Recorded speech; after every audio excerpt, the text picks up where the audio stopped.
ज्ञान the treasure में आपका स्वागत है और हम आपको बताएंगे हिंदू धर्म के 29 ऐसे रहस्य जो अभी तक सुलझे हुए हैं। ये हमारा पार्ट 2 है। पार्ट 1 में हमने आपको ऋषि कश्यप के बारे में बताया। उसके बाद हमने 10 फनों वाले नाग या मणिधर सांपों के बारे में बताया, पारस मणि के बारे में बताया, संजीवनी बूटी और कल्प वृक्ष के बारे में बताया। अभी जो हमारा छठा रहस्य जो अभी भी सुलझा हुआ नहीं है वो है कामधेनु गाय। क्या कामधेनु गाय होती थी? कामधेनु गाय की उत्पत्ति भी समुद्र मंथन से हुई थी। यह एक चमत्कारिक गाय होती थी जिसके दर्शन मात्र से ही सभी तरह के दुख दर्द दूर हो जाया करते थे। दैवीय शक्तियों से संपन्न यह गाय जिसके पास भी होती थी उससे चमत्कारिक लाभ मिलता था। इस गाय का दूध अमृत के समान माना जाता था।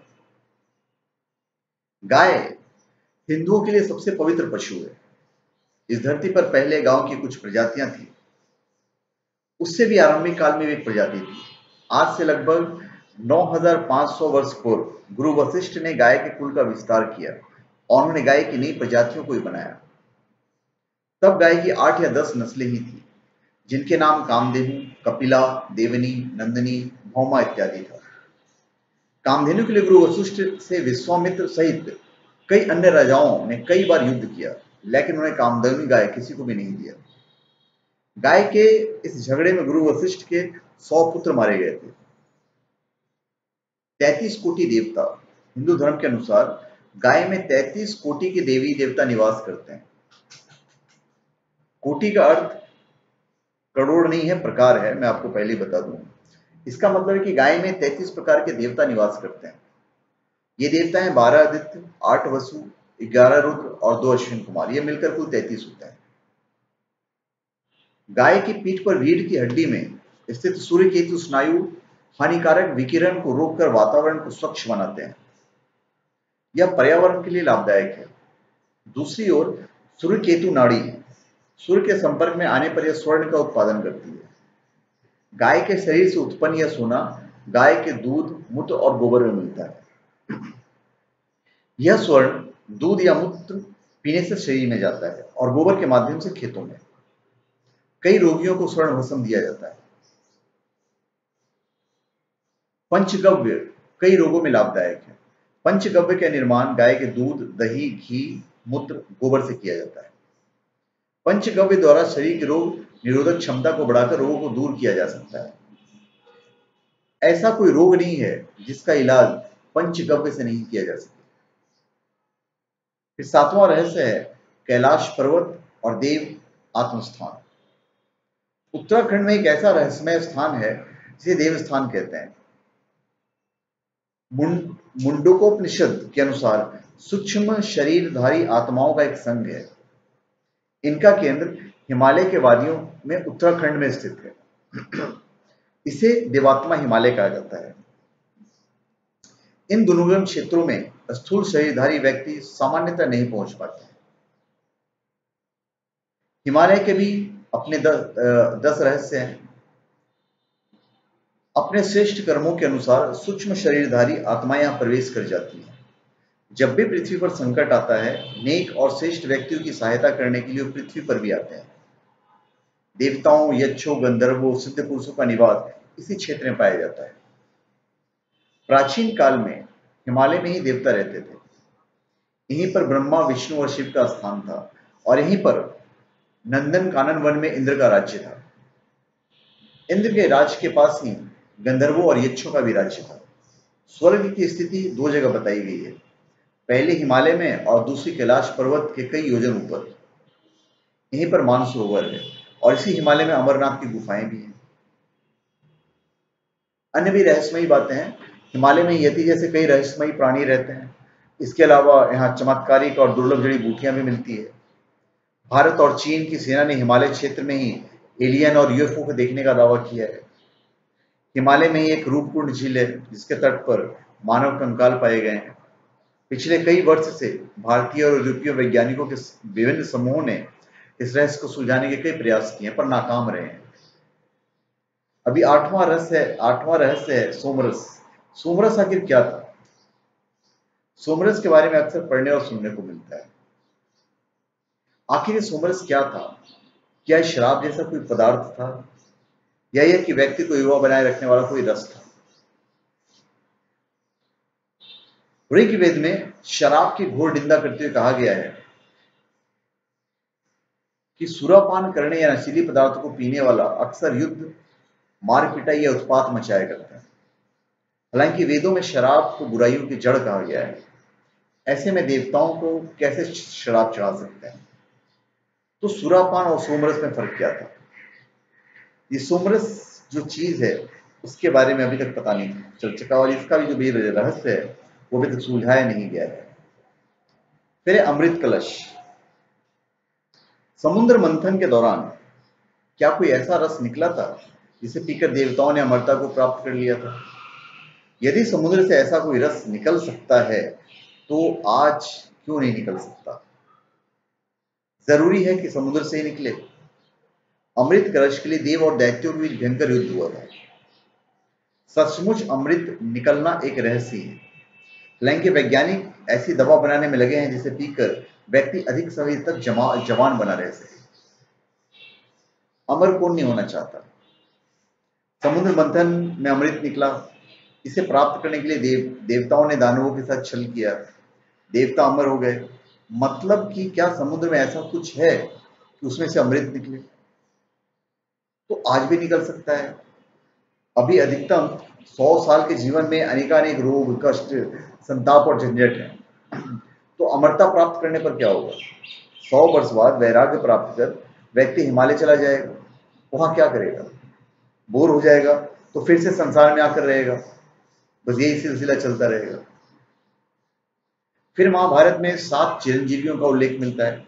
चिरंजीवी का मतलब अमर व्यक्ति। अमर का अर्थ है जो कभी नहीं मर सकता।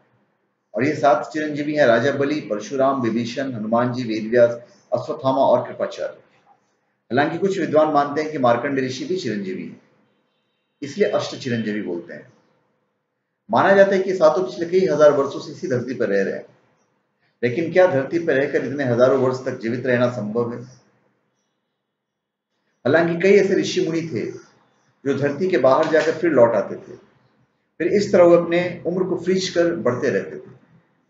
हालांकि हिमालय में रहने से भी उम्र बढ़ने की संभावना बढ़ जाती है।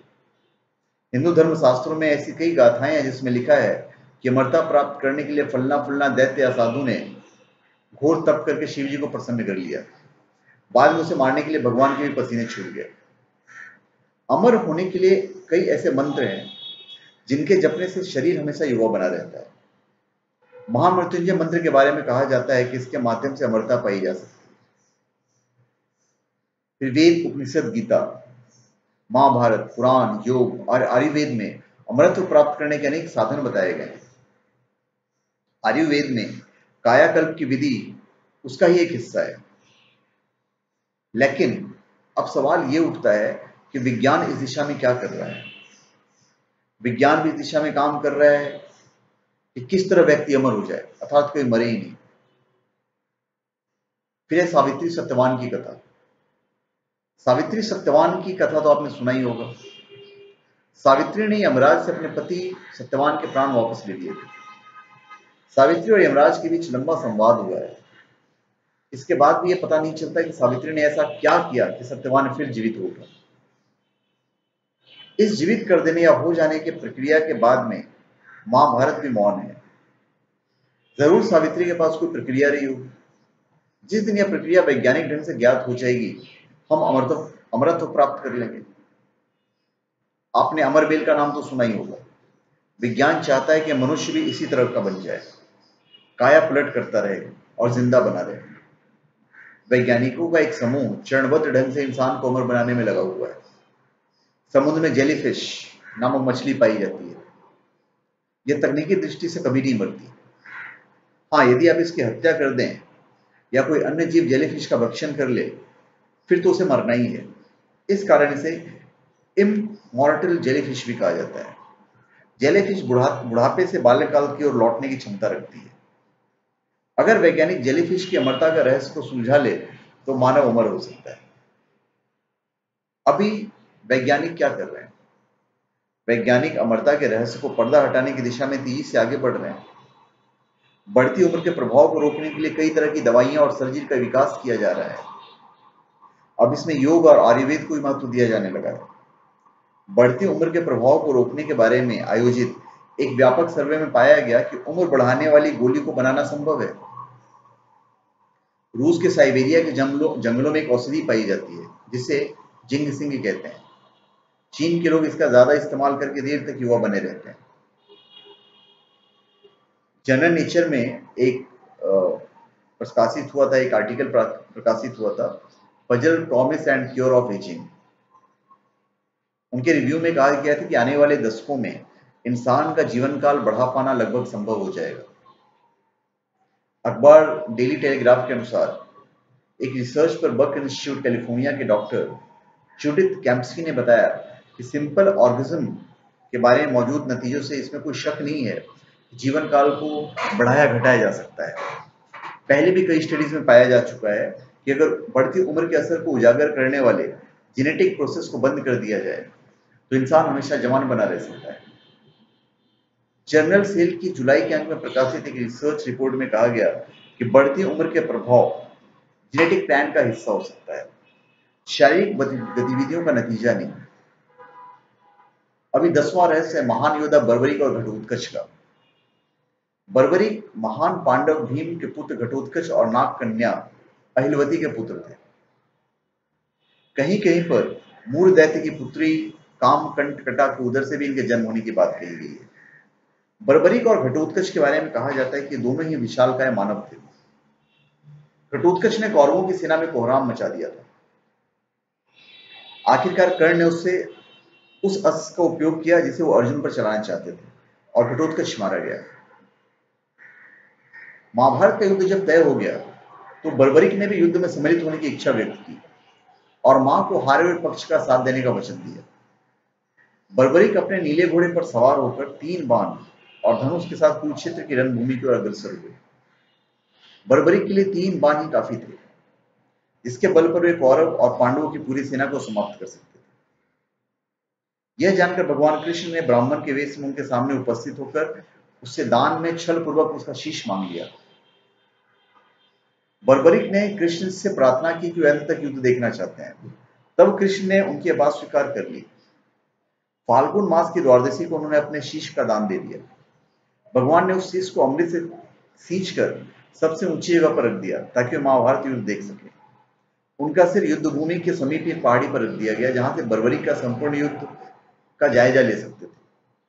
तो ऐसी क्या प्रणाली थी कि जो शीश थी वो जिंदा रखी गई, और ऐसे वो 3 बाण कौन से थे जिससे कि सारे के सारे लोगों को खत्म कर सकता था। तो ये भी जो रहस्य है आज तक नहीं सुलझा है। तो ये मैंने आपको फिर 5 रहस्य बताए जो अभी तक सुलझे नहीं है। तो धन्यवाद। आप हमारे चैनल पे सब्सक्राइब करें और अपने कमेंट दीजिए। धन्यवाद।